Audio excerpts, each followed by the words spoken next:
Hi, and welcome to a birthday excursion to Ganvie. I'm so excited to share this adventure with you. It was so cool. My husband was like so completely giddy about it. It was a really great experience. So if you enjoy watching our African adventures and other homeschool types of content, please remember to subscribe and let's get into this video. So first of all, I just wanted to remind you that there's multiple ways to follow our journey here in Benin in West Africa. I have YouTube videos I'm posting try to do twice a week. It doesn't always happen.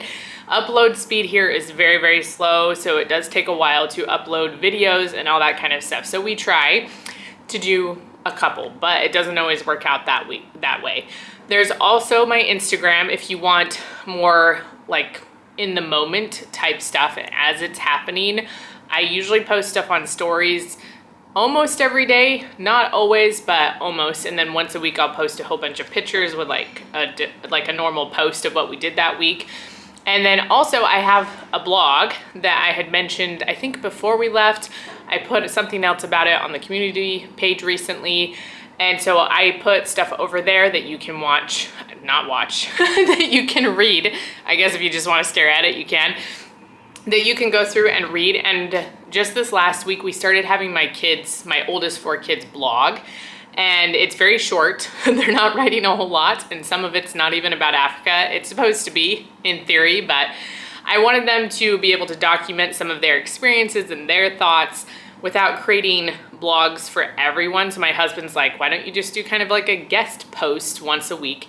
So I compiled their like posts together and post them on my blog. So some people, that's been like their favorite thing to read, just because they're small little snippets of my kids' thoughts. So those are some ways to follow along. My Instagram is just @JackiePaulson, and then my Substack is Jackie Paulson as well for the blog. But those are all linked down below. If you want to follow that way, that's just another way to be involved in what we're doing here. All right, so as I go through and talk about Ganvie, I'm gonna put in footage over my talking, just because that's easier than like vlogging in the moment when there's so much noise, like there's noise from the boat and just from being out and about, our guide talking to us. So all different things, there's just a lot of noises. So first of all, Ganvie is a city built on water. It's so cool. And I loved the whole experience. It was very hot, but I loved the whole experience. And it's sometimes called the Venice of Africa. So I haven't been to Venice. If you have, you probably are like, this is not like Venice at all. And it's called that mainly because it is on water, right? It has like the waterways like Venice would. Maybe not the same appeal as Venice. You know, it is an African town in a very poor country. So just keep that in mind, but it's still a very cool thing. So we were able to go through and have this tour. It was supposed to be around 2.5 hours. Ours was just over 3 because our guide, I think, did some more things for us. But we found out about this particular guide from someone that had been here last year, someone from Brigham Young University, BYU in Utah. He came here for a sabbatical last year. So they're like, we use this guide. He speaks some English, but my husband also speaks French, so they were able to communicate in areas that he struggled with telling us, but he did try to talk to us in English quite a bit. And so you get a guide and they take you. He grew up at Ganvie and also some on the land, some in the water and some on the land. His mom's from the land and his dad's from Ganvie. So my husband called him a mermaid. So that was really funny. He laughed really hard about that.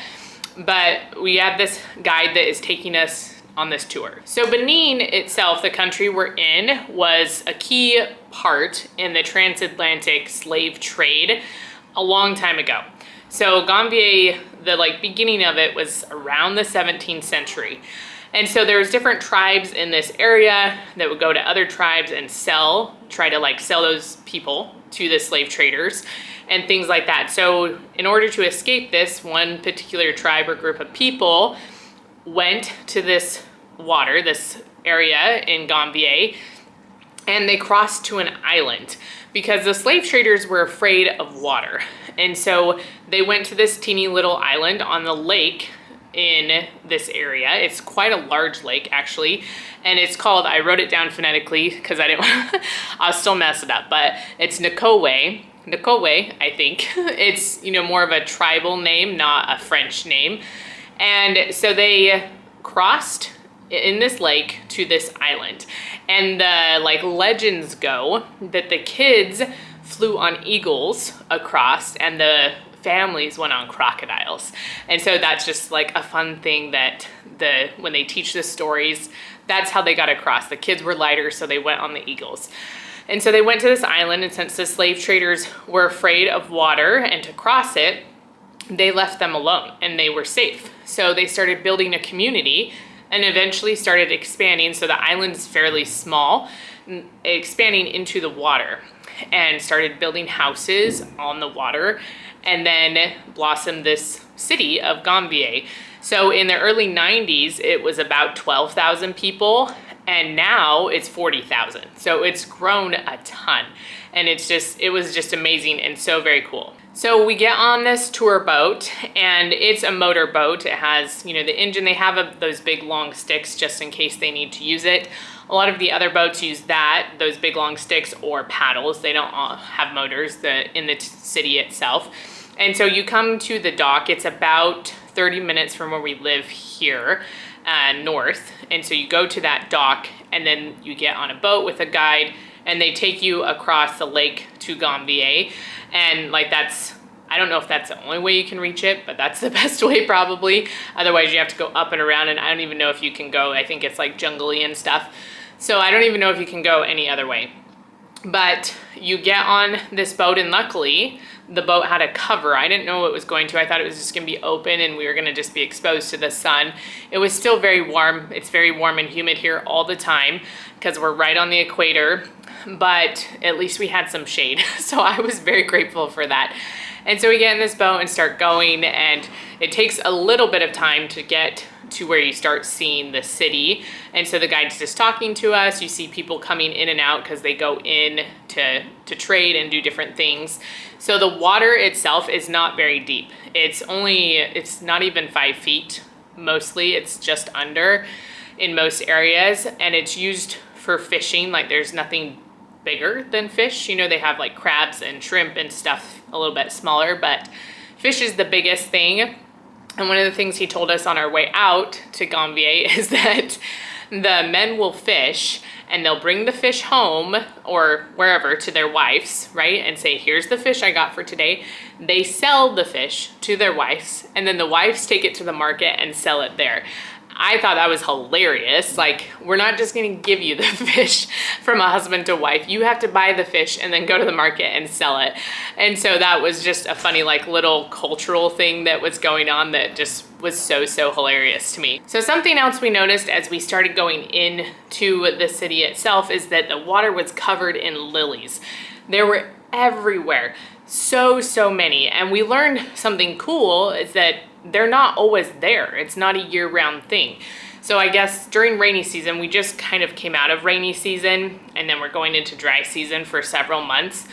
So during the rainy season, with how everything is, I don't know how it all works, like scientifically or biologically or whatever. I don't know the correct term for people that study this type of thing, but the water from the ocean, because this lake goes in, there's a river that goes out to the ocean, comes in to the lake during rainy season. So the water is way more salty in the lake than it usually is. And so during rainy season, the lilies don't grow, which is interesting because usually when it's rainier, things are growing a ton, right? But they can't because the water is too salty for them to grow. So as soon as the drier season comes, the salt water doesn't come into the lake as much, and then the lilies just grow like crazy. And it looks very cool, but it's also hard because trying to get boats through the lilies is tricky. They get caught on things, especially the motor boats like ours. You had to keep lifting the motor up and make sure that it wasn't tangled in all the like reeds and vines under the water and stuff. So that was something that was really cool, that was unexpected.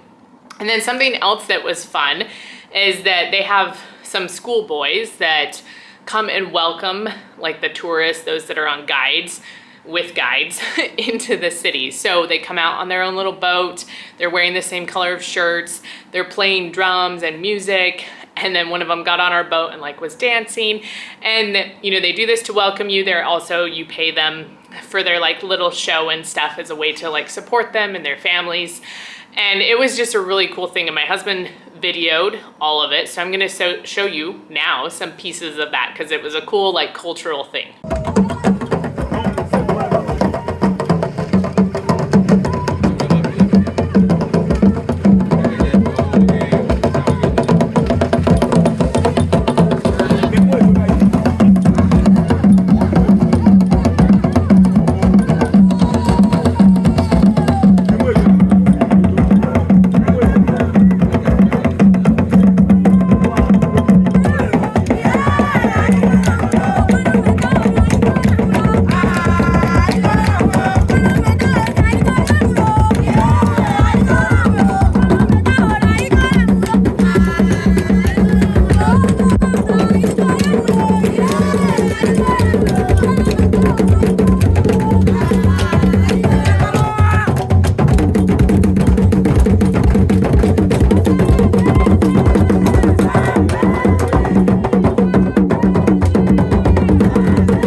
After the kids welcomed us, right? That was so fun and just so cool.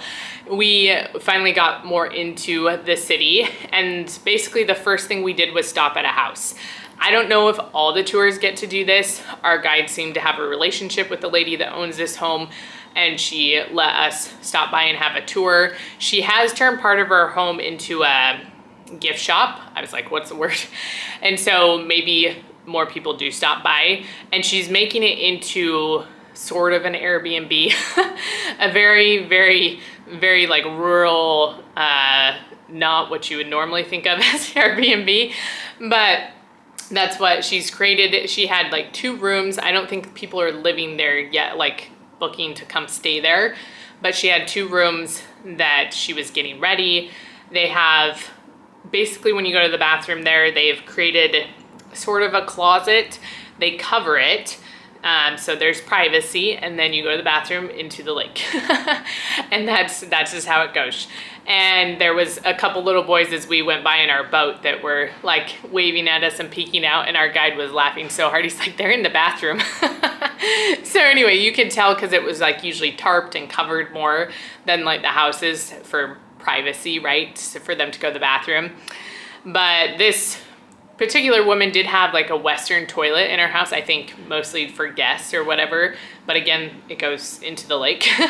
And it had a drain for like the shower, but the shower is buckets, you know, you just take buckets of water and pour them on your head. And then they also are starting to get electricity. It hasn't been like turned on yet, but there was these huge protected like pipes coming out of the ground all over the place, and they said it was new, and hopefully soon-ish, I'm not sure when, they will start having electricity, which again was crazy that they could do that with the infrastructure of everything. So that was really fun to learn about as well. So as we go into this house, the guide is just telling us some different things about it. And one of the things is a lot of the slats have decent gapping in them for the ground and for the walls. And he says that's on purpose. It's intentional to create airflow, right? They want that airflow through it. The kitchen is very simple. They're usually cook with just fire and then use charcoal, and all the walls are covered in soot, right? It's all enclosed, so it can lead to like lung problems and stuff like that. But very simple type of kitchen. And then we went into like the living area. It was basically the whole rest of the house, which is very small. And it had a few like places to sit, looked like some like storage for different food. But he told us when you go into someone's house here, if they don't immediately bring you a cup of water, then that means you're not welcome and you need to leave right away. So they came out with like this container of water, and I was in my head like, are they expecting us to drink that? Because it's probably not the safest water, but they weren't. It's just like a welcoming thing. And then they do hang some different things above their door to protect against like evil spirits. I think one of them was salt and stuff, but you have to disguise it so that the spirits don't know that it's there. So just some like cool cultural things that way. And then we did see some like little crabs through the slats. They're down in the water. They were dark colored, and there was some goats out the window. They have little bits of artificial land they've created by just building things up. And so that was funny to see as well, just some little goats sitting out there. But then they told us in the wet season, the houses flood. You know, the water rises so much. The houses flood. So they have attic storage. So everything that's on the floor goes into the attic during rainy season. And then also most of the kids sleep on the floor. And so when it's all flooded, where are they supposed to sleep?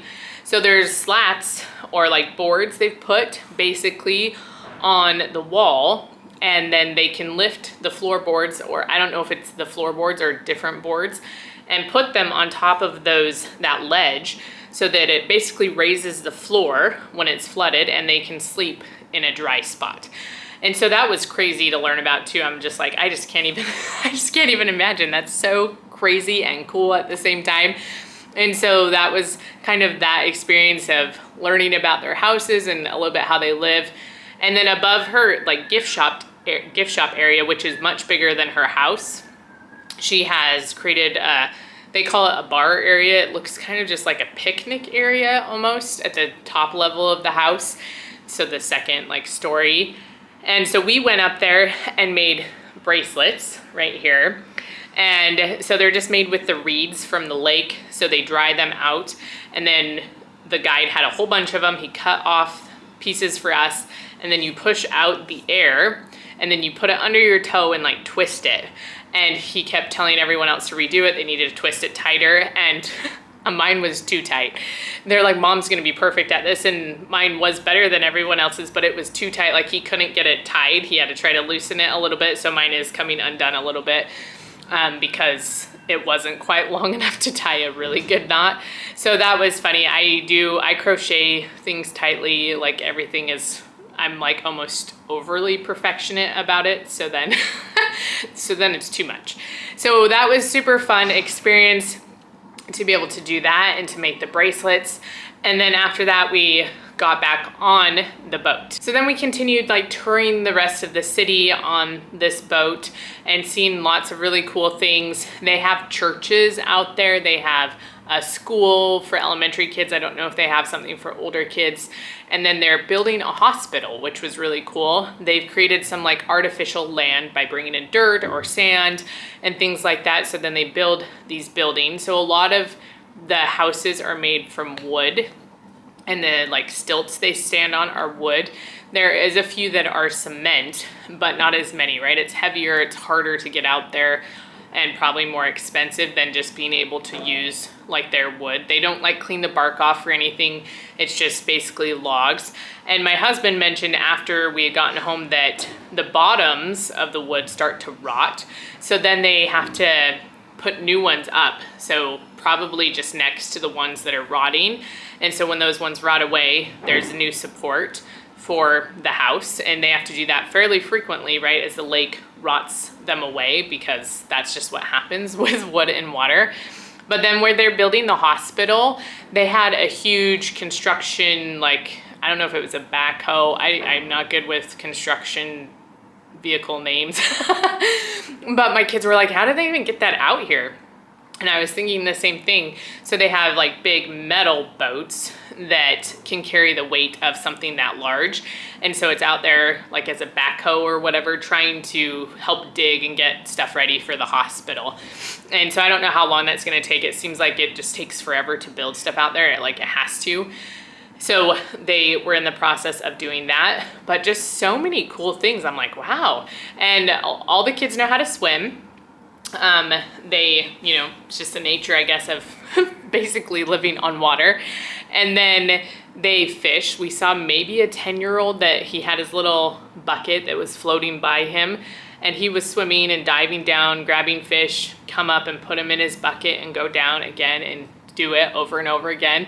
So that was cool. There's little babies in the boats. There's little baby, like younger toddlers that learn how to help bail the water out of boats when they get water in them. So just like a totally different lifestyle. You know, so many things, so many places you go are sort of like America, but slightly different, right? There's like always that little bit like, this is a little bit like America, but different. At least, you know, coming from my perspective as an American.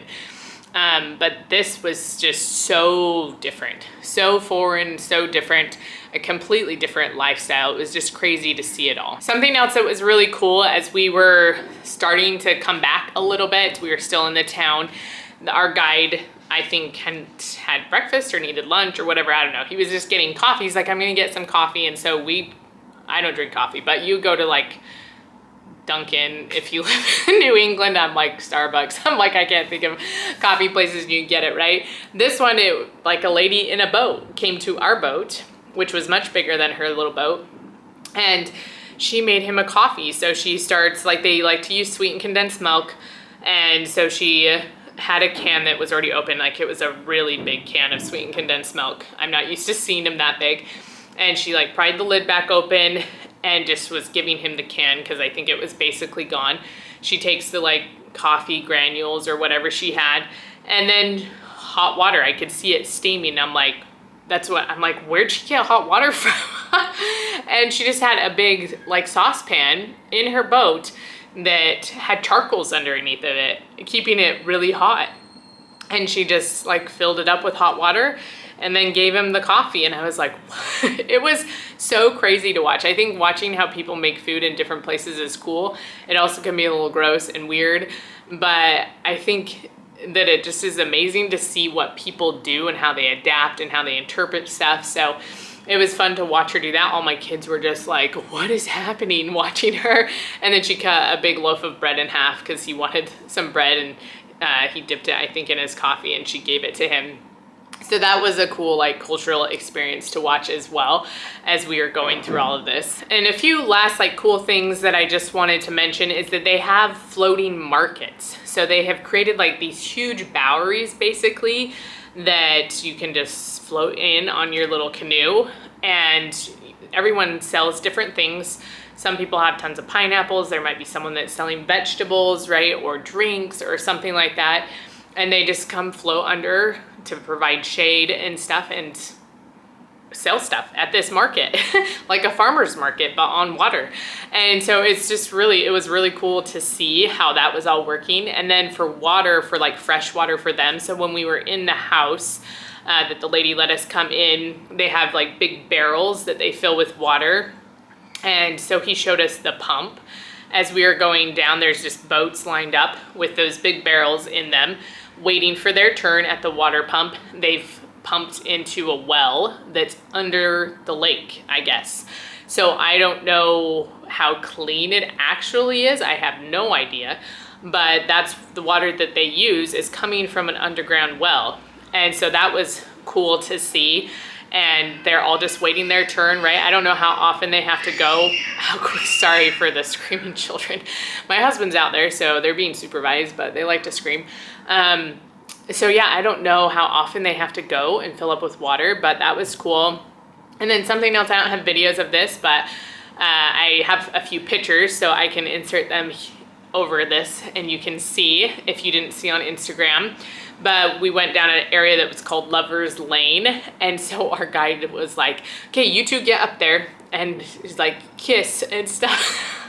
I hate this kind of stuff, okay? I don't like we were recently in Cabo for our 15th wedding anniversary. It's now 16, we've been married 16 years. But they had us do something similar, and it was, I'm just like so awkward. I just don't like it. My husband is a showboat through and through, and he loves that kind of stuff. And I just do not. And so this was more comfortable though than Cabo, because there was other couples in Cabo, and that was just weird. This was just at least in front of our kids. But and so yeah, he had us like sit out on the boat, on the front part of the boat, and like, you know, kiss and cuddle. And my husband just, he loves it. And I'm not like a PDA person. I'm not a touchy-feely person and stuff. which my husband probably doesn't love, but he thinks it's so fun to do that kind of stuff. So we took some pictures with that, and he's really good at making me laugh. So usually those pictures are fairly candid compared to some other ones, just because I'm laughing from embarrassment. But that was a cool thing to do as well. All right, and then in the afternoon, we went and got ice cream because it was my birthday. And that was the day, okay? It was long, it was warm, but it was such a cool cultural experience, and I'm glad we got to do it. And so I hope you enjoyed this video. I hope you enjoyed our little excursion to Ganvie, and we'll have other excursions that we do that I'll share with you, and then just some of our everyday living here in Africa, in Benin. And so if you enjoyed this video, please remember to give it a thumbs up, and I will see you next time.